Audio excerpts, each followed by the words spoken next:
神蹟感應故事各宗教都有，至於佢哋嘅真實性，有時未必可以用人類思維可以想象得到嘅。佛教形容超科學法則或者超思維邏輯嘅感應事蹟為不可思議。喺大約100年前，加拿大曾經發生過一段不可思議觀世音菩薩喺太平洋救人嘅故事。敘述呢一則感應事蹟，應該先從我少年嘅時候講起。大約係30幾年前，當時我住喺香港，有一位謝家寶居士拎咗一張開平日報剪落嚟嘅資料俾我睇，報紙嘅日期大概係1920年代嘅。佢話呢段剪報係喺我開平嘅時候留到而家嘅，記錄觀世音菩薩喺加拿大太平洋維多利亞港口附近顯靈嘅事蹟。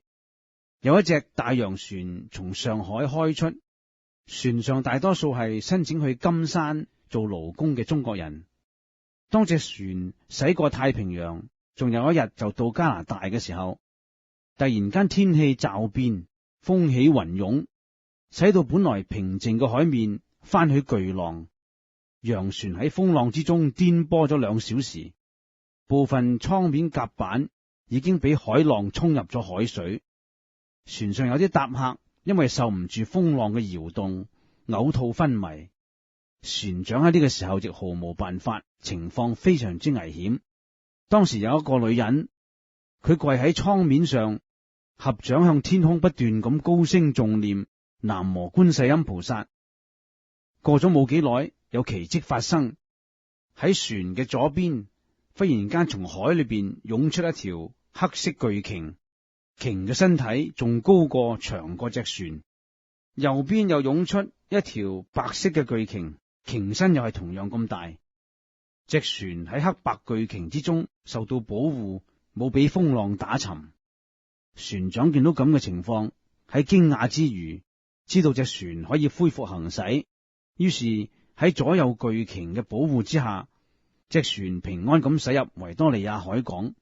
風浪已經開始減弱，而2條巨鯨亦忽然間潛翻入海內，不知所蹤。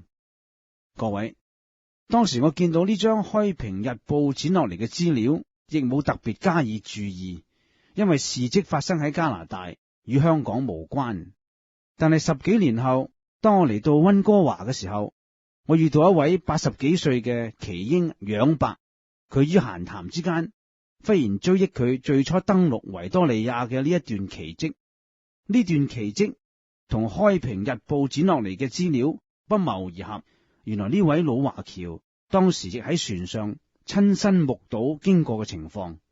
妙法蓮華經觀世音菩薩普門品裏邊講，凡人喺危急之際虔心誦念南無觀世音菩薩嘅聖號，必蒙救拔脫離苦難嘅。所以我對於念觀音菩薩係深信不疑嘅。